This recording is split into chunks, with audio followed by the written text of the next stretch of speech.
political elites make sure that that voice is distorted. So even when the Cubans say, here we have proof of Luis Posada Carriles, the terrorist in Miami who masterminded the bombing of the Cubana Airlines, who is living in Miami, we want you to deal with him. He's a terrorist. The State Department itself claimed he's a terrorist.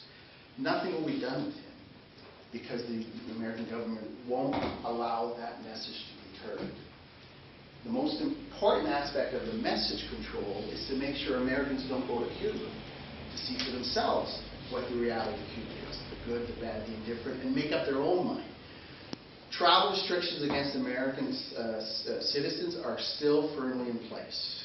Obama allowed Cuban Americans to go to Cuba back and forth with no restrictions because the perception is the Cuban Americans are safe, and it was a condition that Obama promised beforehand.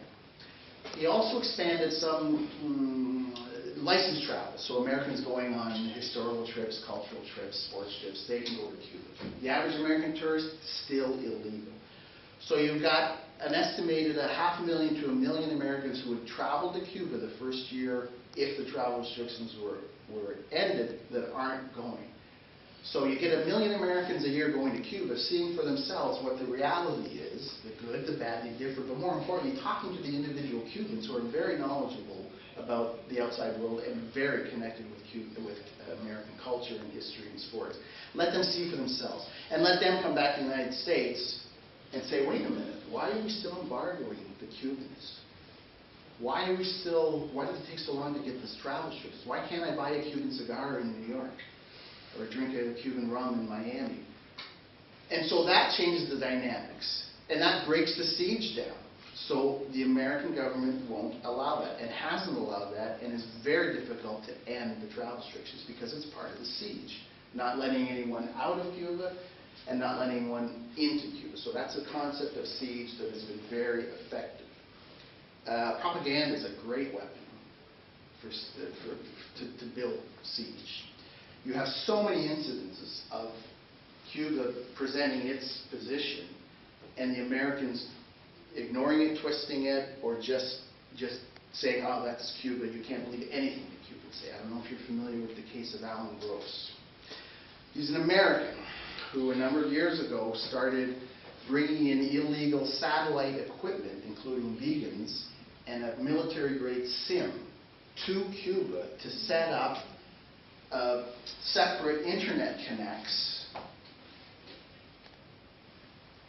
outside of the Cuban purvey and without the Cuban acknowledgement. And no country in the world, including the United States, would allow a citizen of a foreign nation to come in with this equipment. It's just not, this equipment is so high-tech. Alan Gross said he was bringing it to help the Jewish community in Havana set up the internet. And the Jewish community in Nevada said, we already got the internet, thank you very much. We don't even know what this guy is. Even Alan Gross's rabbi said he knew what he was doing. Alan Gross was hired by USAID. And USAID's public position, you go on their website, is in support of regime change against the Cuban government.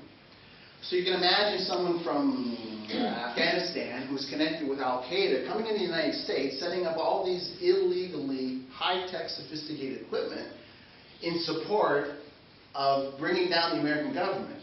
And for sure the American government would just say, oh, that's okay, no problem. So the Cubans discovered or found out that he was bringing this in. They arrested him. They tried him. Subsequently came out that Alan Gross himself admitted this is a very dangerous situation, and I know what I'm doing could get him in a lot of trouble, but boy, he was being paid lots, like hundreds of thousands of dollars, so it was worth the risk. He didn't speak any Spanish. He never knew Cuba. In fact, he claimed he didn't even know there was an embargo, that there was problems between the United States and Cuba. Okay, ignorance of the law is no excuse. He got 15 years. The outcry in the United States, particularly in Miami, particularly in southern Florida, was, my God, this poor innocent American. And in some, and I have these reports, in some newspaper reports, in Miami Herald, one of the columnists, Oppenheimer, he said, all Alan Gross was doing was bringing in telephones to Cuba. So it went beyond propaganda to an absolute outright ludicrous lie. But you're reading the Miami Herald and 50 years of propaganda against Cuba, and you're saying, son of a bitch, this Cuban government's crazy. Why did they arrest this poor innocent American who just was trying to help the Jewish community without any context whatsoever, what he was doing, why he was doing it, who was being paid by, and what his intention was. So that's one example. The other example I love to use is the 4 airplanes that from the Brothers to the Rescue in the 90s, who continually invaded Cuban airspace until the government of Cuba said, you do it one more time, we're going to shoot you down. And they did. And 4 planes, 2 were shot down, 4 Americans, Cuban Americans were killed. And it was the same outcry. As soon as that happened, the American media was all over, oh my God, these vicious Cubans, how could they shoot down these unarmed, innocent planes? What were they doing? All they were doing was flying over Havana on a joyride, who knows, dropping some leaflets. And they shot them down for that? This is horrible. No one in the United States media, so subsequently no American, understood the context of that. This had been going on for a number of years. Every time there was an overflight illegally from Miami into Havana, the Cuban government protested to the FAA, and the American government said, stop these. And the American government, oh yeah, we'll stop them, we'll stop them. And one of the leaders of the group, Brothers to the Rescue, Jose Basuto, was a known terrorist who had bazookaed a ship and had known previously to be flying over, dropping bombs. So the Cubans were more than a little nervous. Oh yeah, they're dropping leaflets now. Who knows what's going to happen next time? 12 times this happened. 12 times the American planes illegally entered Cuban airspace. You have to do a flight plan, and every flight plan was a lie. And that's grounds for you being grounded. It's ground for that's proof. The FAA comes in and says, okay, you're not flying anymore. Every time they protested, the American government said, yeah, we'll take care of it. The planes did it again. The Cuban government warned them. The planes continued to enter Havana airspace. They were shot down.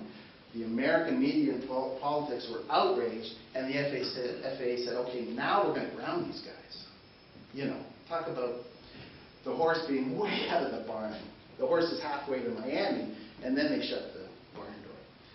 And that led to the signing of the Helms-Burton Law under Bill Clinton, which helped strengthen the embargo. So here's the line that you can draw of how the American siege gets strengthened under when the Cubans were dealing with one of their worst years of the special period. And all you hear in the United States is 4 innocent private planes were shot down by the horrible Cuban Air Force. So that's a real good connect of how propaganda helps build the siege, because the American public says, okay, here's another brick in the wall against Cuba. How can they shoot down these innocents? Well, they can if you understand the story. If you don't understand the story, it becomes a totally different perception. So all these elements create the siege. The laws that the Americans passed in the 1990s, Torricelli, Helms-Burton, during the worst times of the special period. The Soviet Union collapsed in 1989. The Cuban economy went into its Great Depression. 35–40% of its GDP was lost. At this time, the Americans said, aha, let's give Cuba a hand. We can control their recovery. We can help them move into 21st century. No, they didn't say that at all. They said, now we got them and we're going to, now we have a chance to destroy them. So this was the plan for the Americans to finally end the Castro government. So they passed the Torricelli and passed the Helms-Burton, all designed to strengthen the siege, to tighten the embargo.